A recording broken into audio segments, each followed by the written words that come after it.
Jon Lester is one of the most consistent lefties in modern Major League Baseball history, with career numbers that might put him in the Hall of Fame, or at least on the edge of induction. His career winning percentage of .631 is the 4th best all time among southpaw hurlers with 200 or more wins. The others are Randy Johnson, Whitey Ford, and Lefty Grove. Not bad company. Yeah, wins aren't as important as they used to be, but the point remains, he was a gamer, plain and simple.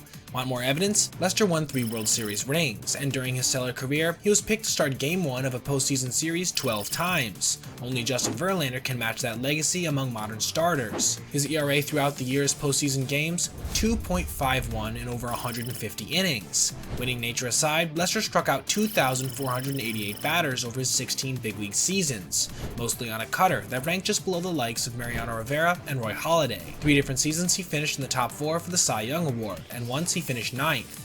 What's more, Lester's career ERA plus is 117, better than CC Sabathia and Steve Carlton, both lefty starters with big profiles and pretty straightforward Hall of Fame credentials. And since biomechanics have become a focal point of pitching, Lester's own motion was often hailed as nearly perfect. An MRI on his left shoulder revealed that its structure was sound, somehow, 16 years into his big league career, unfazed by the wear and tear of being a big league starter. In other words, Jon Lester was the embodiment of what a quant would export if tasked with creating the embodiment of a truly solid, clutch-as-hell pitcher. He was tall, strong, athletic, and competitive. He was one of only 9 lefties to make at least 31 starts in 12 or more seasons. Given the rash of UCL injuries that have derailed the careers of many promising starters, Lester stands out as a paragon of fortitude, a pitcher who went to the bump for a scheduled start like few others in baseball history. Oh, and he battled back from a cancer diagnosis that struck during his rookie season. Less than 2 years later, he threw a no-hitter on 130 pitches in a season that saw him post a 144 ERA+. Talk about resiliency. But Lester stands out for another reason too. It's one that has defied easy analysis for years and has spawned countless examinations of Lester's head. It's an issue that still baffles to this day, since it involves throwing a baseball, which Lester excelled at, but he didn't excel at all aspects of it. Simply put, Jon Lester somehow forgot how to throw to the bases. Didn't matter which one, Lester pretty much couldn't make an overhanded throw to any of them, except home that is, after a full delivery. Most players of any skill level can throw a baseball to a first baseman from 30 feet away. Almost all high school pitchers can throw over to keep a runner close. Professional pitchers usually become at least proficient at throwing to the bases, if not an expert at the basics of fielding from the mound and holding runners on. That Jon Lester couldn't execute this fundamental baseball task seems impossible to believe. But just as mystifying are the symptoms and treatments of the syndrome that plagued him, the dreaded yips. While there are parallels that remotely resemble Lester's affliction, such as Mets catcher Mackey Sasser's inability to throw the ball back to the pitcher, there really is nothing else like it, because usually the yips bring careers to a grinding halt. But in Lester's case, he seemed to thrive, before, during, and after it struck. But before we get more into that, I want to take a second to tell you about how you can win an officially signed Ronald Acuna Jr. baseball, courtesy of today's sponsor, Underdog Fantasy, and their immensely entertaining pick'em system, which allows you to choose between the over or under on a multitude of daily available stats, ranging from strikeouts, hits, pitch count, to their fantasy points. Then you simply select 2 to 5 picks, and if your picks are correct, you can win anywhere from 3 to 20 times your initial entry amount. Or if those stakes are a bit too high for you, you can always go with their insured system, which allows you to get 1 pick incorrect in exchange for a lower multiplier. Now, as for the officially signed Ronald Acuna Jr. baseball giveaway, all you have to do to be eligible to win is go to underdogfantasy.com and sign up with promo code MTC. On top of that, Underdog will double any initial amount deposited up to $100. The link will be both in the description and pinned comment below. Again, that's promo code MTC at underdog.com to be eligible to win an officially signed Ronald Acuna Jr. baseball, as well as doubling your initial deposit up to $100. Now, back to our video. Jon Lester was born to be an athlete. He was the biggest, strongest kid who consistently threw the hardest and hit the furthest. At Bellarmine Prep, the longtime baseball coach, Rick Barnhart, saw the freshman throw 1 pitch, and that was enough to bring him up to varsity. Jon Lester made that kind of impression. Barnhart pitched him, played him in center, and slotted him in the 3-hole for all 4 years on varsity. By his senior season, Lester was named the Gatorade Player of the Year for Washington. But even Lester admits that the level of competition wasn't exactly equal with Miami or Hollywood. He crushed at the plate because most of the pitchers at most hit mid-80s with their fastballs, and their curveballs were telegraphed from a mile away. No real nasty sliders or diving changeups. When Lester took the mound, he only needed his 1 pitch, a 4-seam heater that sat in the low to mid-90s, more than most hitters could handle. He had no idea how to throw any other pitch really. He was 6'5" and 240 pounds, a stud in football and basketball as well. At this point, he was more like his school's Nolan Ryan than Tom Glavine. He had an offer to play with future Red Sox teammate Dustin Pedroia at Arizona State, but as the draft approached, it was obvious that Lester was getting serious looks from pro scouts. Mariners pitcher Jamie Moyer told Lester to go to college and develop as a player while having fun, but Lester wanted to see what kind of money would be involved in turning pro, and what kind of professional timeline might be laid out for him. A slight case of dead arm during his senior season made some teams a bit wobbly, and so Lester somehow fell to the second round, where the Bo Sox took him with the 57th overall pick in 2002. They paid him $1 million to sign, the most of any second round pick that year. Lester did indeed put his name on the dotted line, and reported to the Florida Gulf Coast League soon after, beginning a rise to the majors that wasn't without its lumps, with one particularly scary one in his upper back. In 2006, routine tests on Lester's back revealed that the pain he had been experiencing had nothing to do with the minor car wreck that had caused him to go in for a checkup. Lester's lymph nodes were instead swollen from anaplastic large cell lymphoma. This disease usually responds well to chemotherapy, but not every patient reacts to chemo the same way, and every cancer patient faces that moment of dread where you contemplate survival rates and wonder where you might fall. After all, with a disease as diabolical as cancer, anything can happen. But thankfully, when spring training 2007 rolled around, Lester's cancer was in remission. But being free of cancer didn't mean Lester could pitch in the big leagues immediately. He would have some ladder rungs to climb yet again on his way back up. The Sox sent him all the way to Single A to start this process, and he worked incrementally until he was ready, making his season debut on July 23rd in Cleveland, with his parents in the stands. Miraculously, Lester went 4-0 coming back from cancer, even posting a slightly above average 1.04 ERA+, helping the Red Sox to clinch the division. The storybook ending was Game 4 of the 2007 World Series, when, 9 months after being declared in remission, Lester started and led the Sox to their second World Series title in 4 years. But even within this inspirational tale lied the possible roots of Lester's yips. In Game 4 of the ALCS, Lester threw over to first and the throw got away, mostly due to his first baseman's own error. However, could this be one of the moments in which Lester began to doubt himself when throwing to the bases? In 2008, Lester became a frontline starter, and nothing epitomized his ascension more than the no-hitter he threw against the Royals on May 19th at Fenway. Lester's pitch count reached 130 during that game, a true testament to his grit and guile, and Lester blew past 200 innings in 2008, which would become routine for him, but not so much for the MLB he played in. He began consistently being a part of a group that would shrink each year, falling to just 15 the last season he would accomplish this in 2016. Last year, just 8 hurlers reached this benchmark, but it wasn't just his durability that stood out. He pitched to a 3.21 ERA and 144 ERA+, all while allowing just 0.6 homers per 9. The guy was certifiably elite. Lester followed up in 2009 with basically a carbon copy of 2008, with one big step forward, his K rate, jumping from 6.9 per 9 to over 10. He impressed again on the more traditional front with an ERA of 3.41 and 15 wins, along with a FIP of 3.15 and a 136 ERA+.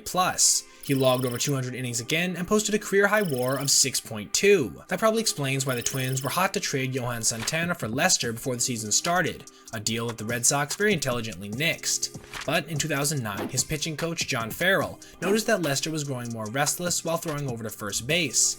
Most pitchers don't shake off the throw over sign, but Lester was becoming more and more willing to do so. If the yips were just starting, Lester didn't show any signs of deterioration. In 2010, he dominated, finishing 4th in the AL Cy Young race and making his first All-Star team. His record of 19-9 was a career best, along with a solid ERA of 3.25. But perhaps most impressive was his career-low 7.2 hits allowed per 9 innings, and league-leading 9.7 Ks per 9.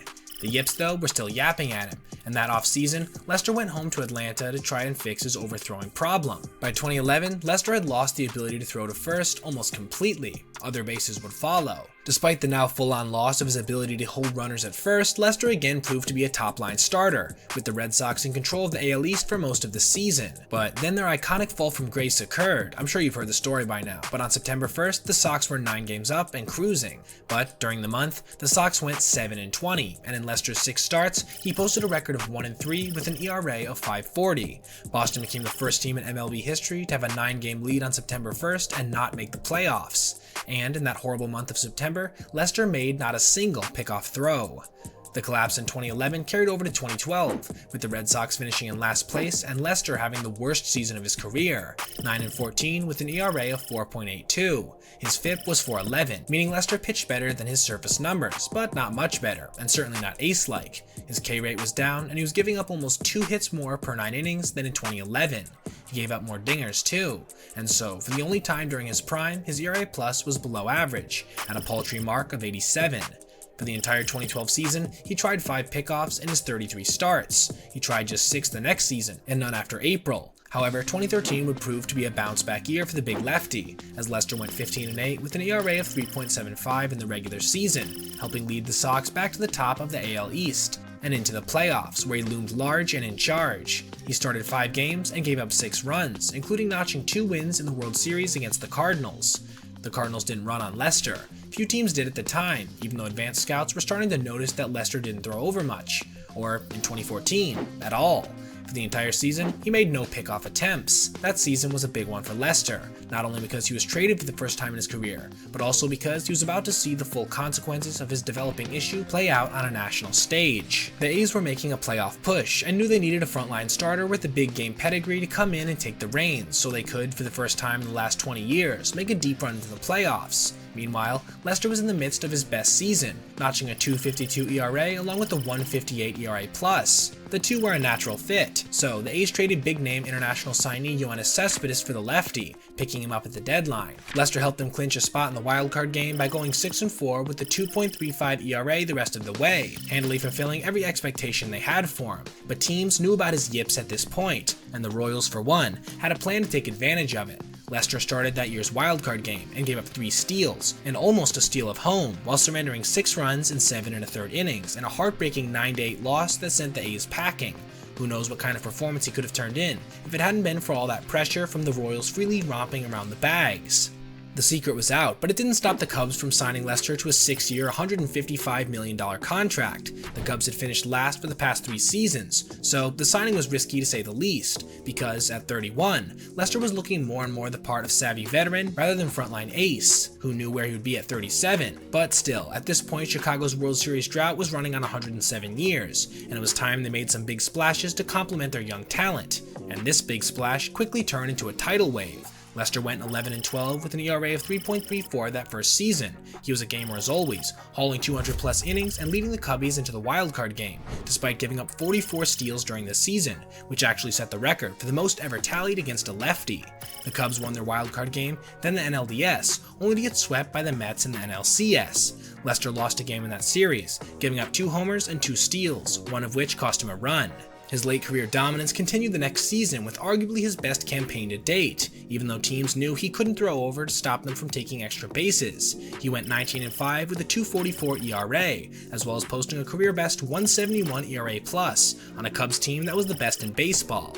The question is, how? How did Lester manage to finish second in the NL Cy Young voting when he couldn't perform the task of basically keeping singles from turning into free doubles, or doubles into free triples? The answer reveals how Joe Maddon's unorthodox ways helped him solve problems. Instead of filling Lester's head with advice that would frustrate him, Maddon accepted that Lester wasn't going to throw over. So he had catcher David Ross throw behind runners that strayed too far way more often than is considered normal. He also had the fastest snap tagger in MLB in Javier Baez, which aided the catching core further in making surefire stolen bases into close outs. Somehow this Bermuda Triangle worked well enough to greatly help Lester, who then helped the Cubs shock the world and win the World Series. Lester was outstanding all postseason, winning MVP honors in the NLCS against the Dodgers, with 2 strong starts in which he gave up 2 runs over 13 innings. It wasn't supposed to be that way. The Dodgers had a plan to take big leads and run, but with Lester's whip at just 0.85, they weren't getting on, and when they did, they couldn't risk getting backpicked. During the World Series against the Indians, Lester started twice,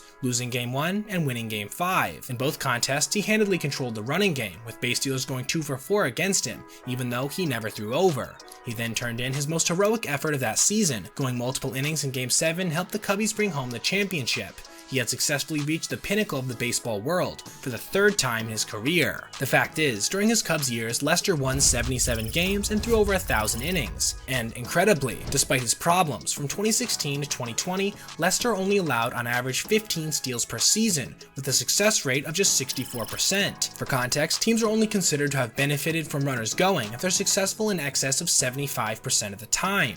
Though the Cubs never made it back to the World Series, they did make the postseason in both 2017 and 2018, and in both years, Lester was outstanding. Over 19 1/3 innings, he allowed just 4 earned runs. Yet, he got a no decision in each of his 3 starts, with his offense failing him each step of the way. Tellingly, 2018 was the last year that Lester's ERA plus was over 100.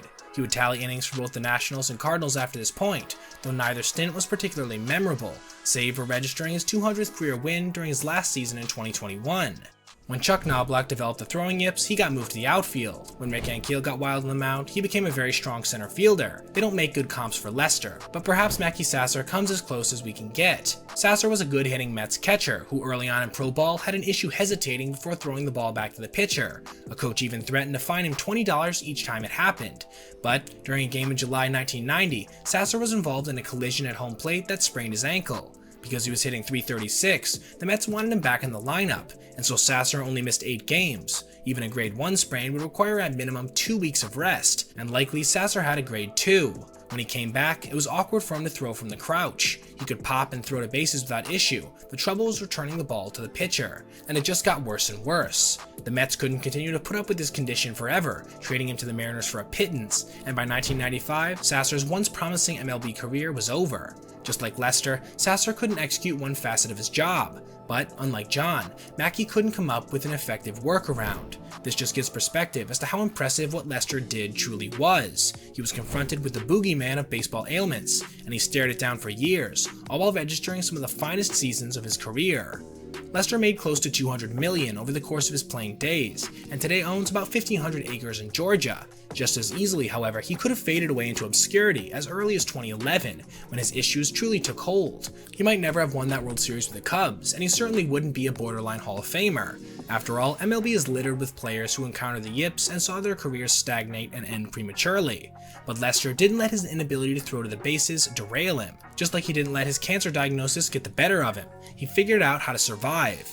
Baseball is just a game, nothing compared to sitting in a chemo ward with others who may die, including people your own age. Lester had gained perspective, and with it he forged one of the more impressive resumes baseball has seen in the last 20 years. What a journey, what a story, and what an impressive human being. Now, thanks for watching. Leave a like and subscribe if you enjoyed the video, and click this playlist for other essay content just like this. Have a great day, everyone.